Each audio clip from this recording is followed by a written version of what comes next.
সহি বুখারী তৌহিদ পাবলিকেশন ২৭ নম্বর হাদিস অধ্যায় ঈমান বিশ্বাস সাদ রাদিয়াল্লাহু তাআলা আনহু হতে বর্ণিত আল্লাহর রাসূল সাল্লাল্লাহু আলাইহি ওয়াসাল্লাম একদল লোককে কিছু দান করলেন।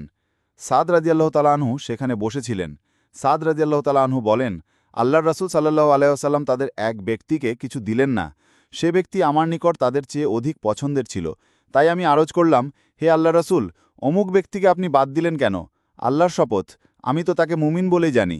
তিনি বললেন, না, মুসলিম। তখন আমি কিছুক্ষণ নীরব থাকলাম। অতপর আমি তার সম্পর্কে যা জানি তা ব্যক্ত করার প্রবল ইচ্ছা হলো। তাই আমি আমার বক্তব্য আবার বললাম, আপনি অমুককে দান থেকে বাদ রাখলেন। আল্লাহর শপথ, আমি তো তাকে মুমিন বলেই জানি। তিনি বললেন, না, মুসলিম। তখন আমি কিছুক্ষণ চুপ থাকলাম। তারপর আমি তার সম্পর্কে যা জানি তা ব্যক্ত করার প্রবল ইচ্ছা হলো। তাই আমি আবার বললাম, আপনি অমুককে দান হতে বাদ রাখলেন। আল্লাহর শপথ, আমি তো তাকে মুমিন বলেই জানি। তিনি বললেন, না, মুসলিম।